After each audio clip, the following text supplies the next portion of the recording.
No matter who you are or where you are on your spiritual journey, you are welcome here. Thanks. So let's start with a little prayer.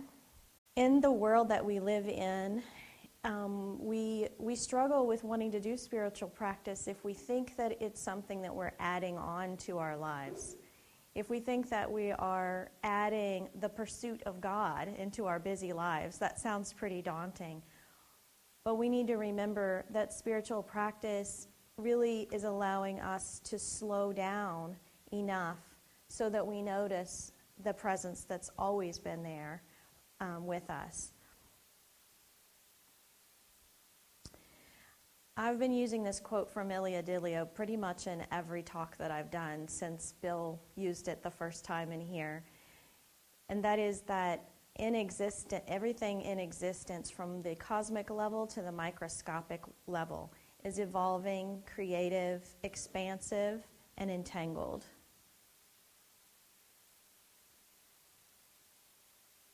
When presenting some information about Richard Rohr's Cosmic Egg, about our development from my story, our story, and the story, we can look at just telling our own story can become in this evolution of understanding.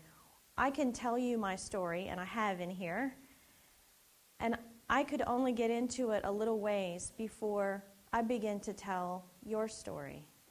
And the farther that I go in development and the more I notice, I begin to understand that no matter who's telling the story, we get to a point where we realize it's all the story. It's the same story for all of us. And we realize that as we let go of our individual perception of our lives, as we embrace the universal nature of our story, then we realize, as Richard Rohr says, that we're falling upward into the arms of each other.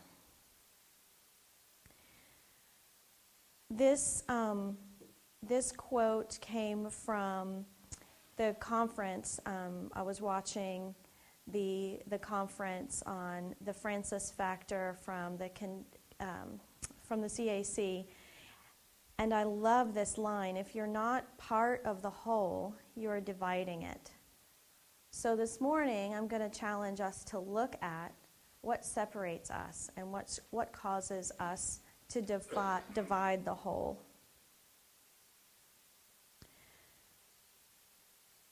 I've talked about this a few times in here before, really focusing on how our ego responds to the stimulus that we have, whether we're driving on the freeway or asking our children to do something or, just daily life activities, that we respond from our thoughts and our fears and our memories of the past and our concerns for the future, rather than being connected to what's right in front of us. And those moments where we're using the past or the future to think about what's going on in a different way, that's what causes our suffering. And just like the Buddhists say, it's the thoughts that cause us suffering. This quote I have heard attributed to Darwin and to Rollo May, and I'm not quite sure who said it, but humans are the only species that move faster when lost.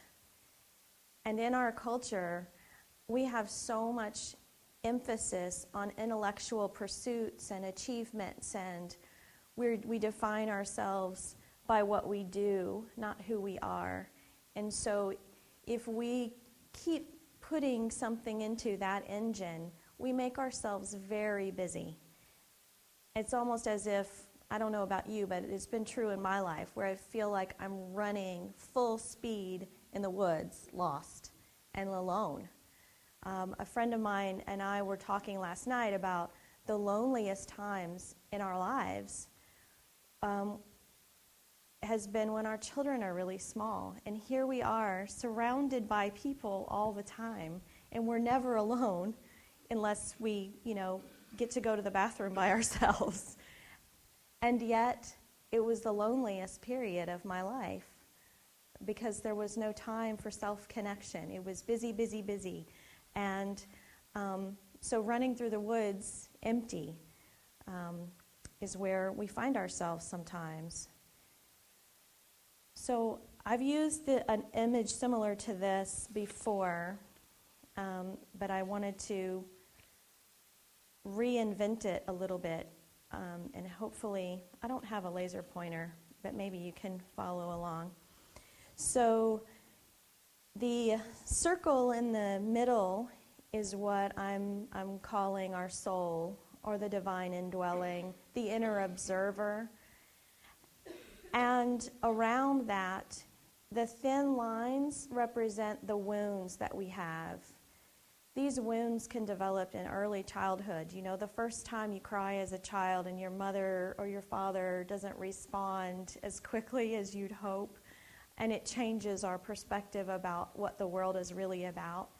These wounds can happen anytime in our lives.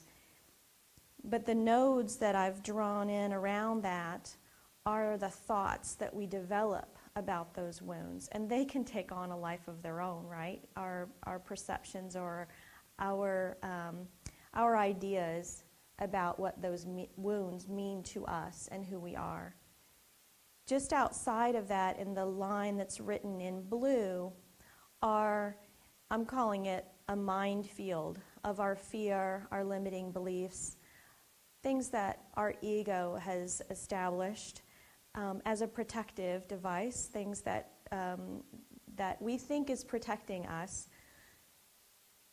These things could be the idea that I'm not good enough, the fear of scarcity, thinking I've got to go out there and, you only live once, so get everything you can for yourself before someone else takes it, those kinds of things. The desire that we have for control is part of that ego protection layer. And then outside of that, in the pink, written in the pink, are things that, in my looking at this, I feel like society plays off of that ego response that we have. So that when we're fearful, society will say, if you're not good enough, here's some new makeup that came out that'll make you look prettier. Here's a way that you can, work on your image to make you feel better about yourself if you think you're not good enough. Here's some information about what's going on in your local environment that will make you feel like if you want to compare yourself to others, there's this messaging that's happening that feeds into that ego control. So I've noticed in my life when I was in college, I noticed that my perception of reality was greatly influenced by what I was spending my time on, what I was attending to. For instance, I realized a couple of years later, I reflected on how dramatic my life seemed because I was watching soap operas in between my classes in college. I don't know if anybody's ever realized the impact that kind of messaging has on the way we perceive the world around us. I mean, that was the only time in my life I ever watched soap operas, and that was the most dramatic time in my life. So we need to be aware that our energy is following what we're attending to. I think in the Bible, that would be relating to seek and ye shall find. Pay attention to what you're looking for, because you can find it. There's plenty of messaging out there to find it. So what are you paying attention to? So the orange zigzag line is what I'm referring to as this trap that we get in from living on the outside, where we're really focused on making ourselves feel better at an ego level, and we're responding to the messaging that's on the TV or in our circles, and then it pulls us in and helps us remember those wounds and the thoughts that we have about it. And then we jump back out, and we just spend so much energy jumping back and forth from at the surface level of our ego and the messaging that pulls us back into ourselves rather than giving us the freedom to connect with others. So this graphic is representing where our energy follows our attention when we become more open. If we are able to look at our wounds through a spiritual lens, if we can practice healing and grieving and connection and really open up space for the divine to have a graceful interaction with our wounds, then we can move beyond that line. You see, those circles of thoughts have been minimized. We've done some work to take away our attachments to our perceptions about those wounds. When you reach a certain age and you realize that your parents were doing the best that they could, and because your mom didn't respond the way you thought she should, when you get older and you realize that she was doing the very best that she could, and you can begin to see what else was going on in her life, that thought about that wound that has defined you has an opportunity to shrink and make space for us to move past that wound. I've drawn in our ego response as a blue dotted line and the societal messaging as a pink dotted line to show that when we do spiritual practice, when we do meditation or whatever form helps us let go, even turning off the television or not watching the news could be called a spiritual practice at this point, right? Or not watching soap operas anymore. But we allow the openness by letting go to let our soul move past those messages and those things that have been defining us and separating us from each other. So in Wayne Dyer's movie, The Shift, I don't know if you guys are familiar with this movie, but Dr. Wayne Dyer passed away, I think it's been 2 weeks ago, and if you go on his Facebook page, they are posting links to be able to watch his movies for free right now. So the movie The Shift is an amazing production, artistically and spiritually. I was really impressed by it. And it's all about transformation. It's like being able to watch a movie on ordinary life, is the way I felt about it. And they weave a bit of documentary interview with storytelling and follow the journey of several different people throughout the course. But one of the things that he brings up in this movie is that when we are living in the image of moving from our ego and bouncing around from fear and not being willing to be open and be truly ourselves in the world, sometimes things happen to us that snap us out of that cycle. It could be the birth of a child. It could be falling in love. It could be something that's not sunshine and rainbows, and it could be a tragedy or something that causes us suffering. But at those moments that totally make all of that busy stuff that we're doing, it makes us realize that's not real life. What's real may be really, really good or really, really bad or something just totally different that snaps us out of it. Those are the moments where grace can pop in. When grace does pop in. I've had that experience a few times. And one of them was when I helped Eli with his mitzvah project, which I've talked about in here before. But so as Bill does, I'm recognizing that this is repeated material. But Eli did his mitzvah in such a way that was so creative. I think it was co-created. I think he was really, really connected with Spirit. He wanted to present to his friends information about the Holocaust because he felt like it wasn't taught enough in their history classes. and he wanted to present the Holocaust to his peers in a way that wasn't informational, it was experiential.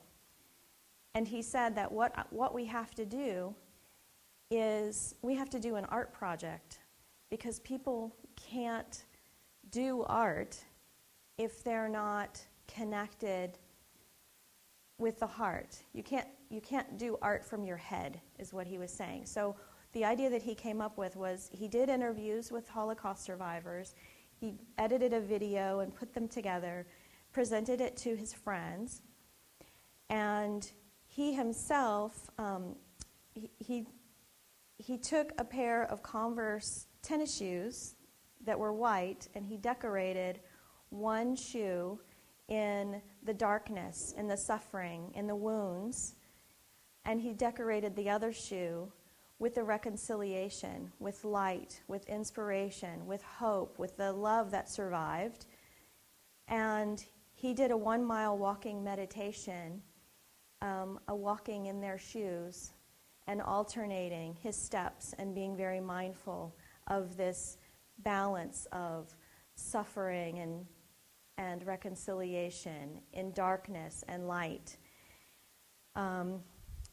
It's my hope that someday he's able to do this process with his friends. I think it would be one of the most wonderful things to see a bunch of teenagers walking in the shoes of the Holocaust experience. So another point in my life where I was just like what Wayne Dyer calls a quantum moment, one of those times where things just kind of slice through your ego. I have a family member who suffers from mental illness, and at the point of the psychotic break, everything seemed to shatter in that ego realm.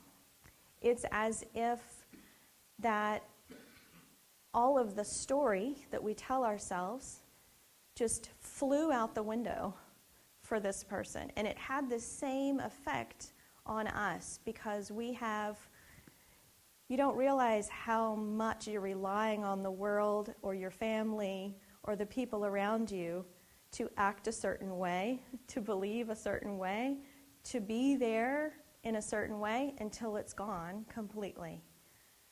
And so in witnessing this, it became very clear to me that the soul was inside was suddenly 100% outside.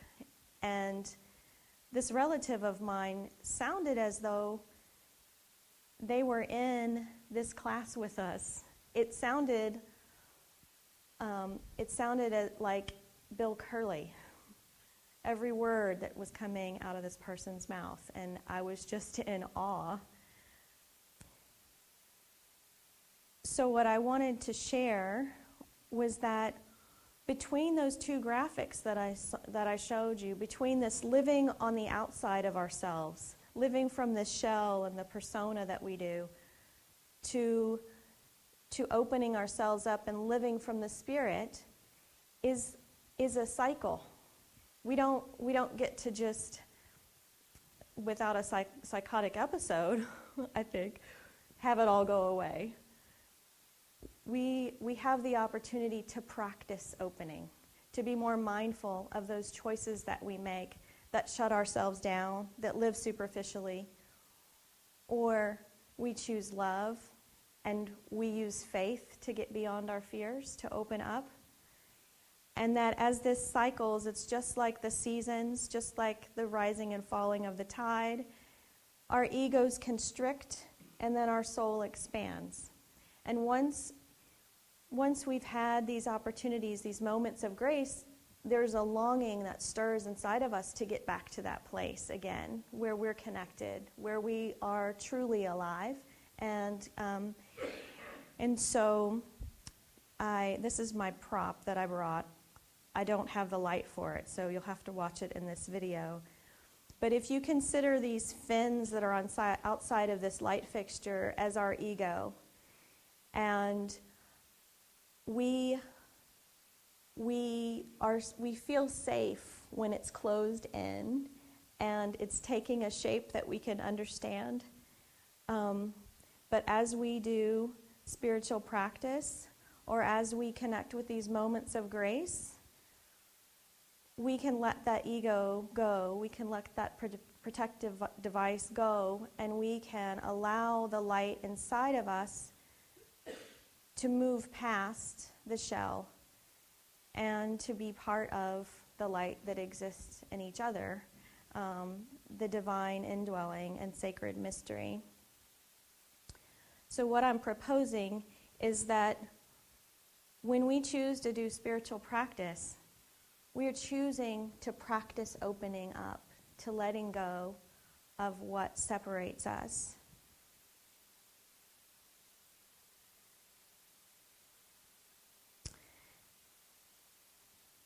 At the center of all of everything, and I'm using this image to kind of go back to what Ilia Dilio says about the evolving, expanding, creative, that at the center of everything is love and grace, and that we just lack the awareness of it.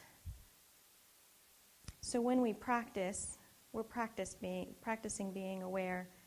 We have the opportunity to use elements of grace to reach that place and to practice through creative movement, art, through dialogue, deep dialogue, meaningful connection with each other, through experience and community. Experiential and contemplative practices move us from our head to our heart, from our ego to our soul. They move us beyond analysis and evaluation to healing and transformation. The Labyrinth is one example of how we can increase our awareness. We let go of our limiting beliefs. We notice, if you've ever walked the Labyrinth with other people, you can notice that you're moving in rhythm with other people, and it's a walking meditation. Another spiritual practice that I like that just helps get out of your head is contemplative watercolor. So here's a little video on how simple it is to just wet the paper, which can be a metaphor for making your life more fluid. And just simply noticing one point in time, one stroke on the paper. It can be quite fun to just see where the paint goes. Yoga is a way of holding diverse energy and focus on the present moment, synchronizing the mind, body, and spirit, and helping us recognize the spirit in others. In movement, we can move past energy blocks that we carry in our body from all of this living from the outside or the wounding that we have. Movement can be expressive. It can help us create more balance and release those energy blocks that we have.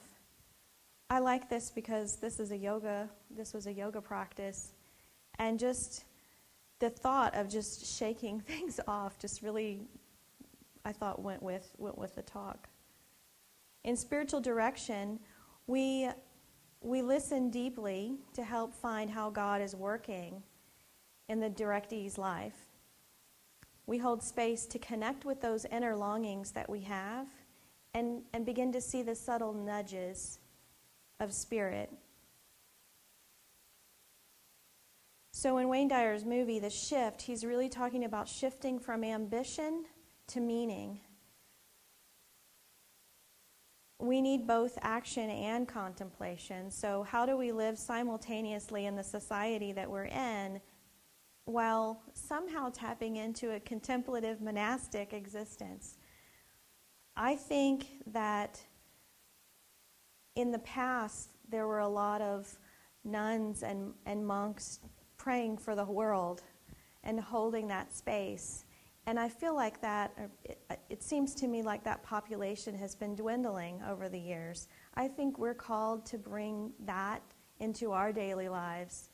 Because as Ilia Dilio said in the presentation at the Francis Factor, every thought that we have, whatever energy we've put out there, simply in a thought, is affecting the energy in the world somewhere. And I think we're called to bring some of that monastic tradition into our daily lives to help put a little more positive energy into the world. And so it's not only about helping ourselves, but it reaches beyond that. So I have not been tracking the time. Okay. I wanted to show you my prop. I'll leave this slide up. So I made a prototype of this last Saturday night, trying to get ready for the event last night. And I was thinking about how we hold on to our attachments, our thoughts, and the suffering that we do. Our perception of reality is what we hold on to when we're trying to control our lives.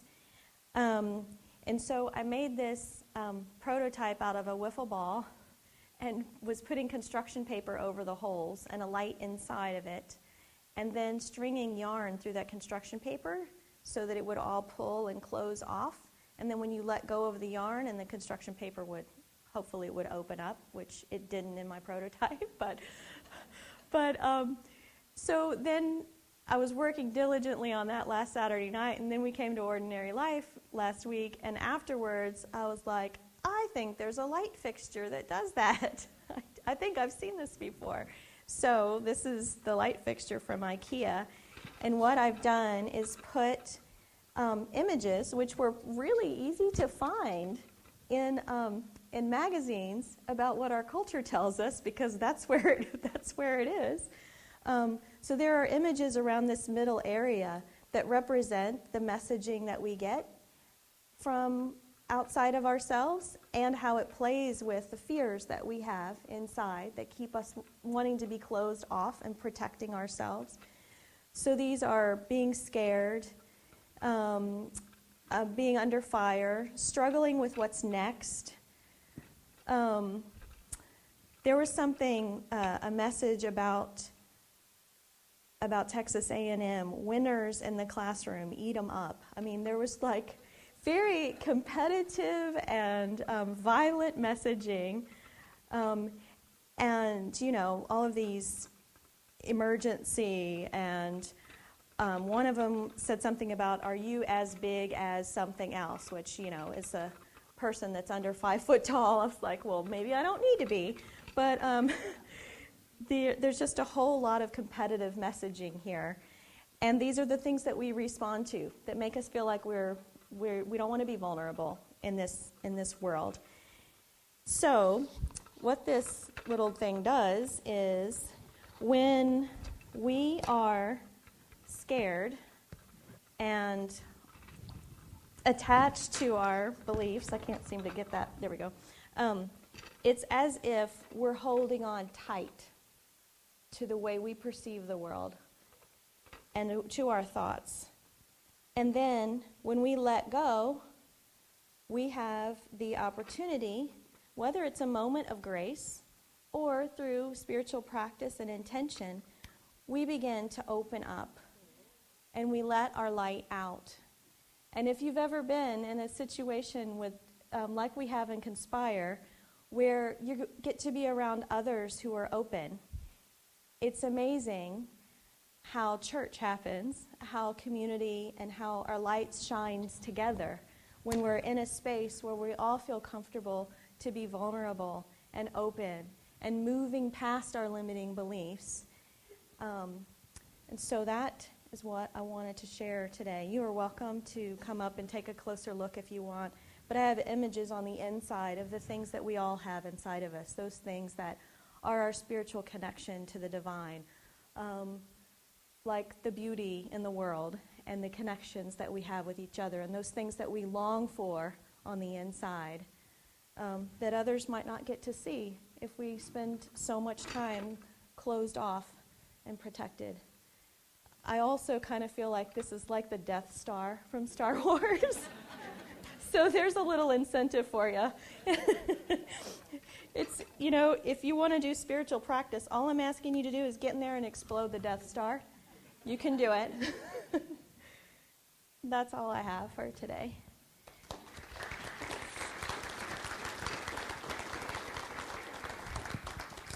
Does anybody have any questions? Sorry, John. Yes. The ones on the slideshow, yes.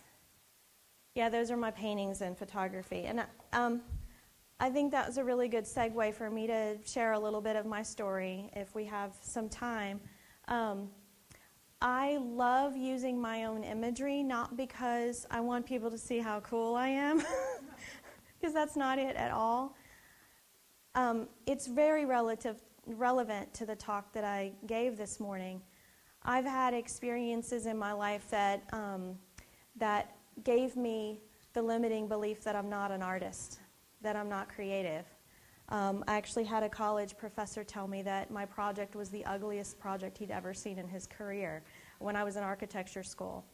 And I'd forgotten. After that, I literally forgot that I took independent art lessons as a child. I just completely said I'm not an artist, and that was it. I started my career in architecture as a photographer because I felt like the only thing I was, well, I did photography before that, so I had that desire to do photography again, but in my mind I made the connection that the only way I'm going to use this architecture is through photography, where I'm admiring the work of a real artist. Not that I was ever going to be a real designer, but that the best I could do would be to photograph someone else's work, because I could see the beauty in other people's work. So over the past 3 or 4 years in doing spiritual practice and coming to ordinary life and beginning to let go of those limiting beliefs, and you know, through kind of the journey I've shared in here, falling flat on my face, literally at times, that I started taking a watercolor class at the Art League, and something came alive in me. And so the reason I share this is not just because I have them and I don't want to spend a lot of money on stock photography, but that it's a constant reminder to me to put myself out there. It's also a constant reminder to me of where I was when I painted every one of those images. I was not living inside the Death Star, all closed off. I was allowing myself to be in the moment. It wasn't about the end product. It's about the journey. It's about creating the art and the space that I was in when I created the art. And so I couldn't put my pencil on the paper or my paintbrush on the paper until I began to let go of those limiting beliefs. And the more that I do that practice, the more free I am to express. And it's still not about sharing. It's still not about the label that I put on myself about whether or not I'm an artist. To me, it's like a badge of courage, not a piece of art, that I share it in here, to remind myself to continue being vulnerable. Mm-hmm. Mm-hmm. Thank you. Anybody else? Yes.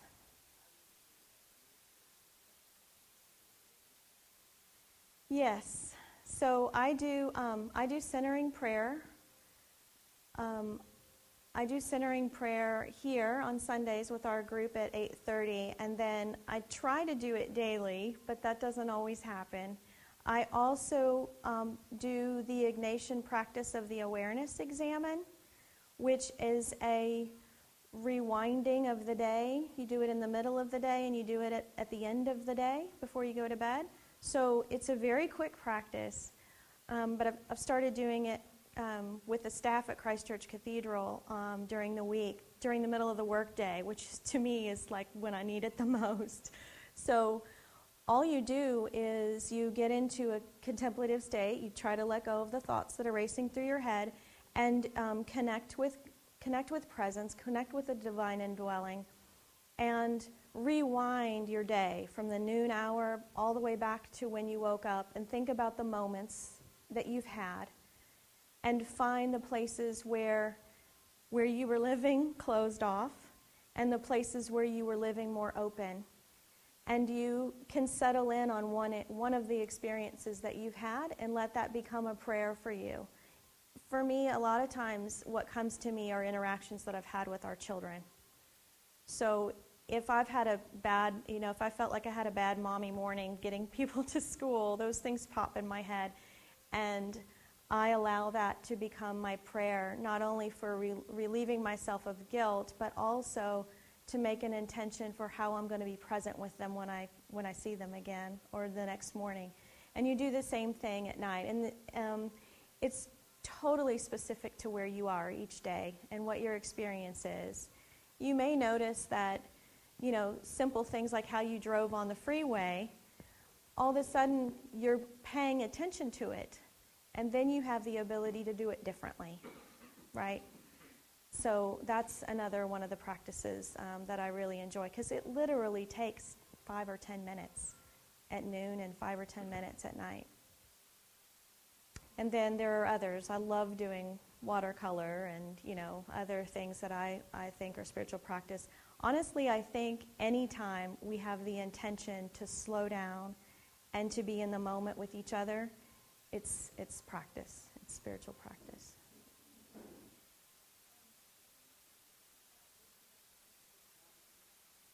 Yeah, so what I've been doing when I teach Ordinary Life is I take this audio and try to edit as many ums out of it as I can. And then I sync it up with the slideshow and I make a movie out of it and I put it on YouTube. So you can see the slides and hear my talk simultaneously.